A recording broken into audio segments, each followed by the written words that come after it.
जब कोई त्योहार आता है, ईद या त्योहार, तो उसमें आपके घर के तमाम लोग साथ में हों।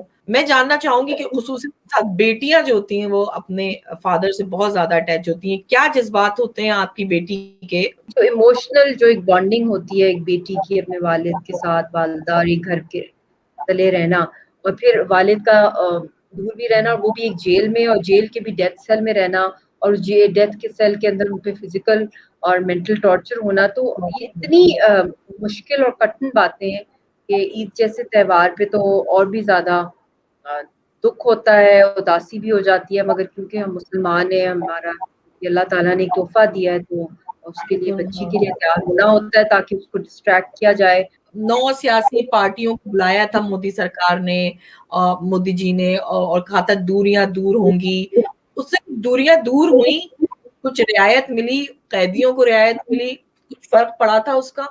इस कोरोना की आड़ में भी हिंदुस्तान ने और मज़ीद फ़ायदा उठाया। जब दुनिया का फ़ोकस हट गया था कश्मीर से, कोरोना पे चला गया था, तब उन्होंने लाखों की तादाद में 30 लाख से ऊपर वहाँ पे जो है लोगों को इन्होंने रेज़िडेंसीज़ इंडियंस को दी है और सेटलमेंट के लिए उनको लैंड अलॉट की है।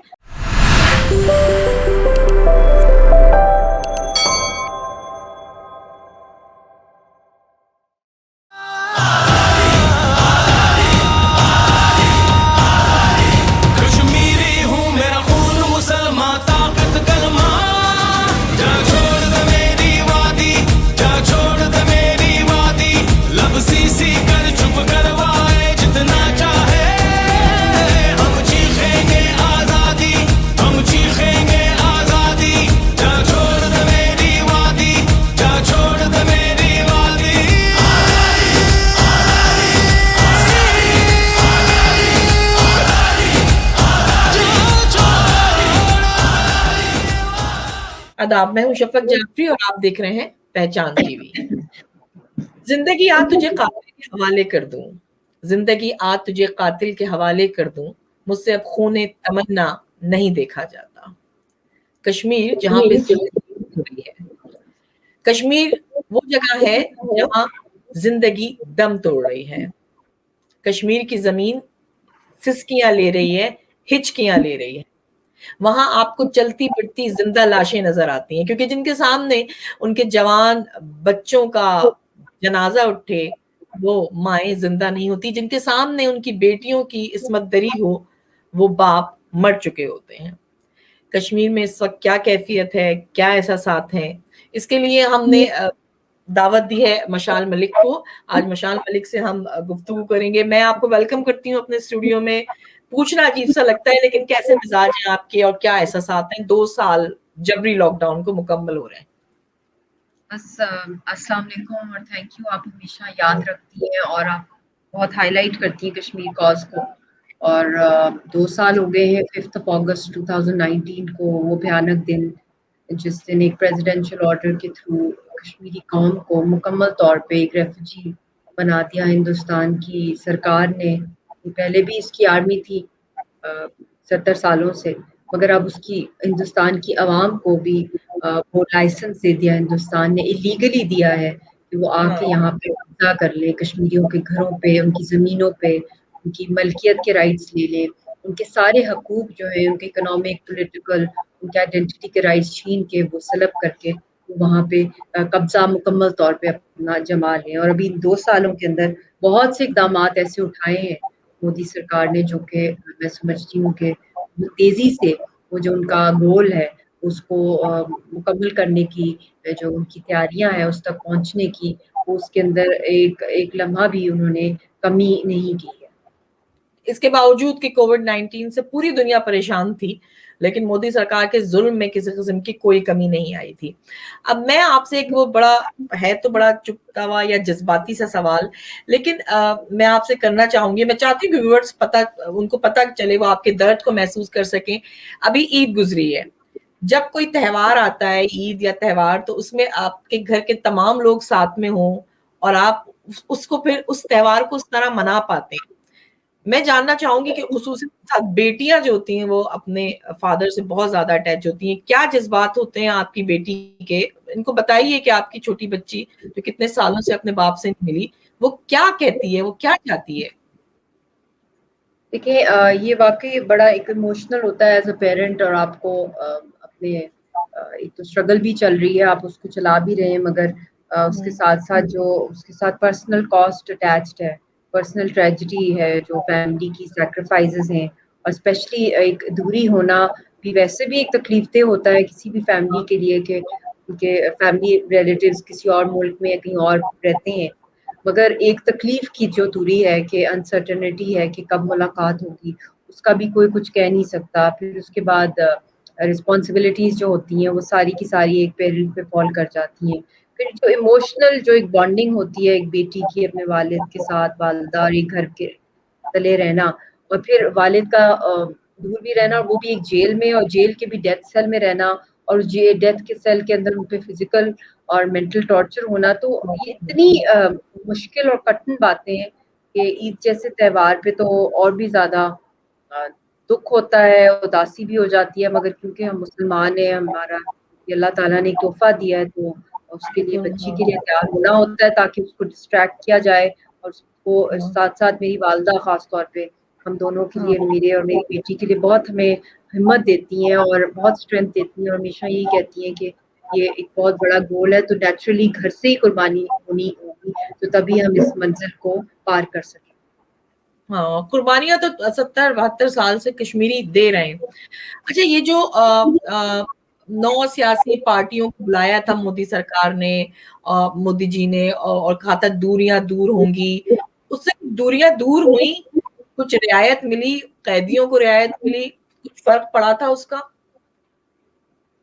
बेसिकली तो दो तीन इसके एंगल्स हैं इस मुलाकात के। सबसे पहला तो ये है कि डेफिनेटली एक इंटरनेशनल प्रेशर भी बहुत ज़्यादा रहा है। बेशक 5 अगस्त के बाद दुनिया ने बहुत शोर मचाया कश्मीर के बिल्कुल। ऊपर, इंटरनेशनल मीडिया ने भी कवरेज दी, आप सब लोगों ने बहुत प्रोटेस्ट की, बहुत ज़्यादा उस पर कैंपेनिंग की, मगर कोई एक बैड लक थी खास तौर पर कश्मीरियों के लिए, और दुनिया के लिए तो थी मगर ज़्यादा कश्मीरियों के लिए, कि एक लॉकडाउन आ गया कोरोना का, और हाँ। चंद ही महीने बाद अगस्त में वाकया हुआ 5 अगस्त, और उसके मार्च के अंदर जब टेम्पो बन रहा था इंटरनेशनल ओपिनियन मेकर्स के अंदर, तो उस टाइम के ऊपर लॉकडाउन इतना सवियर आ गया कि सारी दुनिया जो है वो डिस्ट्रैक्ट हो वो गई, और उनका फोकस एग्जैक्टली। इस कोरोना को बैटल करने में हो गया। तो इसलिए मैं समझती हूँ कि अब अल्लाह करे कि ये लास्ट वेव हो, फोर्थ वेव जो दुनिया में, और अल्लाह करे लोग जाने बचे, और हम इसको पार करें, इस मुश्किल कठिन टाइम को। आप भी इस वक्त एक कंप्लीट लॉकडाउन में हैं हाँ। ऑस्ट्रेलिया के अंदर, तो इसलिए अब फिर से इसका ना ग्राउंड बनाना है हम सबने मिलके। इस कोरोना के आड़ में भी हिंदुस्तान ने और मजीद फायदा उठाया, जब दुनिया का फोकस हट गया था हाँ। कश्मीर से, कोरोना पे चला गया था, तब उन्होंने लाखों की तादाद में 30 लाख से ऊपर वहाँ पे जो है लोगों को इन्होंने रेजिडेंसीज इंडियंस को दी है, और सेटलमेंट के लिए उनको लैंड अलॉट की है बिल्कुल। डिस्ट्रिक्ट टेरिटरी में, और उनको वोटर राइट्स दिए जा रहे हैं। तो अगले 2-3 साल में अगर इसी तरह माहौल अल्लाह ना करे रहे, तो ये एक हाँ। मेजोरिटी में हो जाएंगे। अच्छा, लेकिन मुझे लगता है मशाल जी, कि जब इस कोरोना के उससे बाहर निकलेंगे लोग, तो क्योंकि ये जो हमें लॉकडाउन हुआ है, इसमें हमें ज्यादा एहसास होता है कि कश्मीर के लोग जो लॉकडाउन में, उनके ऊपर क्या गुजर रही होगी। तो मुझे लगता है कि फिर से हम में से कोई भी, यानी इंटरनेशनल लेवल पे जितने भी जगह पे जितनी ऑर्गेनाइजेशंस थी, उन्होंने कश्मीर की बात मुसलसल उठाई है। हम लॉकडाउन में, लेकिन हम बहुत सारे वेबिनार कर रहे हैं, प्रोग्राम्स कर रहे हैं। अब आप मुझे बताइए कि इस वक्त जो तिहाड़ जेल में जो सारे कैदियों को इन्होंने रखा हुआ है, एक अफवाह ये उड़ी थी कि मोदी जी ने कैदियों को कुछ को रिहा कर दिया है और कुछ को जल्द रिहाई होने वाली है, इसमें कितनी सच्चाई है? और फिर यासीन मलिक साहब की रिहाई का क्या हुआ है, हम वो भी जानना चाहेंगे। हिंदुस्तान की तरफ से वो एक इंटरनेशनल प्रेशर तो था, मगर उसके साथ साथ एक पॉलिटिकल स्टंट भी था, और आप देख ही रहे हैं कि वहां पे कभी कोई रूमर छुटता है, कभी कोई रूमर आ जाता है, कभी नेगेटिव कभी पॉजिटिव, क्योंकि खुद मोदी सरकार थोड़ी कंफ्यूजन की शिकार है। और उसके साथ साथ वहां पे जो डीडीसी के इलेक्शंस इन्होंने किए हैं, उसके बाद अब जो इलेक्शंस कराना चाह रहे हैं मकबूजा जम्मू कश्मीर के अंदर, उसके अंदर भी जो उनके पपेट पार्लियामेंटेरियंस या पॉलिटिशियंस हैं मकबूजा जम्मू हाँ। कश्मीर में, महबूबा मुफ्ती का खानदान हो गया, अब्दुल्ला का खानदान हो गया, जिन्होंने हमेशा से हिंदुस्तान को ही स्ट्रेंथन किया, उनकी आर्मी हाँ। बढ़ाई, वहां पे उनके काले कवानीन पास किए, उनको बुला के कॉन्फिडेंस में लेके इन्होंने बात की है। जो मुझे सोर्सेज ने बताया कि वहाँ पे जो अगले इलेक्शन ये करना चाहते हैं, तो जो इन्होंने डेमोग्राफी को एब्रोगेट किया है, 370 को एब्रोगेट किया है, जम्मू की जो सीट्स हैं जिसके अंदर बहुत से उन्होंने 1947 में लाखों की तादाद में मुसलमानों को शहीद किया आरएसएस ने, तो वहाँ उन्होंने इंडियंस को सेटल किया, हिंदुओं को, तो उनकी वो सीटें बढ़ाना चाहते हैं। वो बेसिकली इंडियंस हैं, वो कश्मीरी या जम्मुआइट्स नहीं है जिस वक्त जम्मू में मैक्सिमम मेजॉरिटी जो सेटल्ड है, तो उनकी वो सीटें बढ़ाना चाहते हैं, जो वो जाली इलेक्शन जो भी करते हैं आफ्टर एवरी 4 to 5 years। वो बात कर रहे थे कश्मीरियों से, डी जो इनके पपेट पॉलिटिशियंस, कि हम डीलिमिटेशन कर रहे हैं, मतलब कि जो मेजॉरिटी वहां पे आबादी जम्मू कश्मीर में मुसलमानों की है, मगर उसके बजाय मेजॉरिटी मुस्लिम स्टेटस को देके, उसको इग्नोर करके, ज्योग्राफी को वो माइंड में रख के सीटें और ज्यादा हिंदुओं को दे रहे हैं, वो भी जम्मुआइट्स को नहीं दे रहे। तो ये एक और भी बड़ा घिनौना गेम प्लान चल रहा है इस वक्त, डीलिमिटेशन का, जो सो कॉल्ड इलेक्शंस करना चाह रहे हैं। तो मगर हम जो हुर्रियत की जो क़यादत है, जो कश्मीर की आवाम है, उसने तो शुरू से ही आपने देखा है कि हमेशा से हमने इलेक्शंस इनके रिजेक्ट किए, जो भी अंडर द इंडियन गन होते हैं, मानते ही नहीं, और वोटर टर्नआउट भी हार्डली 2 to 3% होता है उसके अंदर।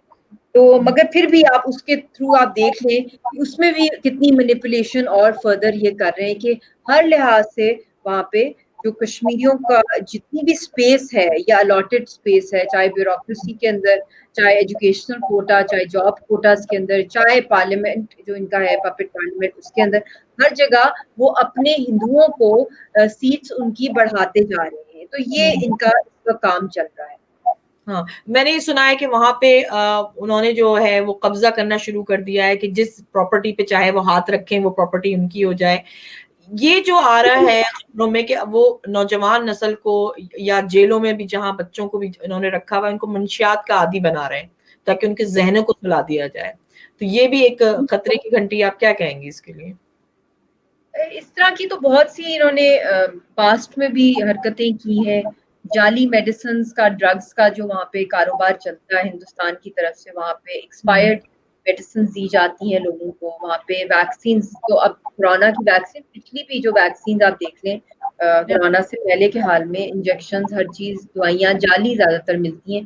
एक दो ही वहाँ दुकानें जहाँ पे जेन्युइन दवाइयाँ मिलती हैं, वो भी हिंदुस्तान की आर्मी को अलाउड है उनके पास जाना। तो फूड आइटम्स के अंदर भी जिस तरह पॉइजनस किस्म के केमिकल्स इन्होंने मिल्क में, ऑयल में और भी चीजों में डालते हैं, तो आप इमेजिन कर सकती हैं कि किस हिसाब से। और फिर पोस्ट ट्रॉमेटिक स्ट्रेस डिसऑर्डर बहुत कॉमन है वहाँ पे, डिप्रेशन, ट्रॉमा अटैक्स होते हैं, पैनिक अटैक्स, क्योंकि हर वक्त वहाँ ट्रॉमा में लोग रहते हैं। ब्रूटल किलिंग्स होती हैं, इतनी लाउड बुलेट्स चलती हैं, पेलेट्स चलती हैं, चीखें होती हैं, पुकारें होती हैं, तो उस माहौल के अंदर अपने लव्ड वंस को खो देना, एक ग्रूसम मर्डर्स के अंदर, या गायब हो जाना, तो ये सारी चीजें जो है ये नेचुरली आपकी सेंसेस को अफेक्ट करती हैं, आपको, आपकी जो क्लैरिटी को, आपकी हर चीज को, आपकी हेल्थ को, मेंटल फिजिकल हेल्थ को।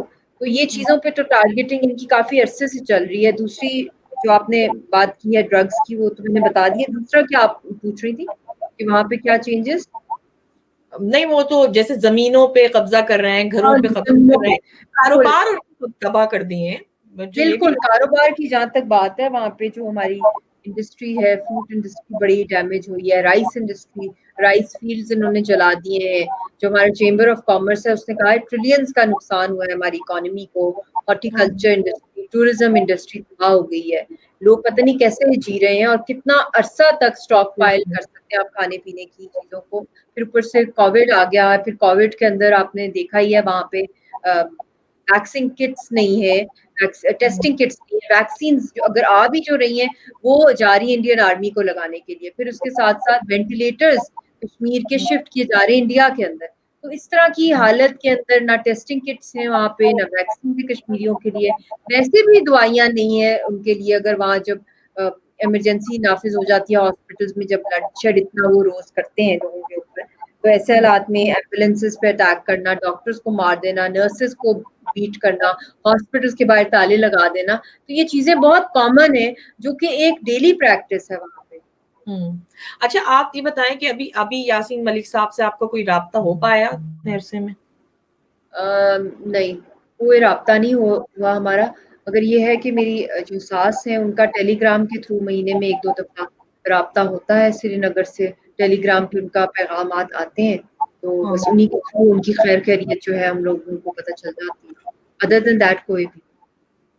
तो अब आपके सामने ये प्लेटफॉर्म है मेरा, आप इससे यानी जहां जहां कश्मीरी बसते हैं या पाकिस्तानी बसते हैं, आप क्या कहना चाहेंगी कि अब जाहिर बात है कोविड की जो चौथी लहर आई है उससे भी लोगों में खौफ हरास तो है, अब लोगों को अपनी जान की भी परवाह है, लेकिन अगर एहसास दिलाने पे हम आए इंसानियत के नाते, आप क्या कहेंगी कि अब अबे किस तरह आवाज उठानी है? आई थिंक दुनिया वैसे बहुत सेंसिटिव है ह्यूमन राइट्स पे। हम इंसानियत की जब बात करते हैं तो कोई भी इंसान किसी भी खित्ते में हो, थोड़ा बहुत उसकी पेन जो है हम लोग अखबार में पढ़ें, टीवी पे देखें, या कहीं से इंफॉर्मेशन मिले तो हम फील कर सकते हैं एज ए ह्यूमन बीइंग मैं बात करी। उसके बाद आते हैं कि आप किस मज़हब के हैं या आप किस रेस के हैं या किस कास्ट के हैं या किस नेशनल हैं।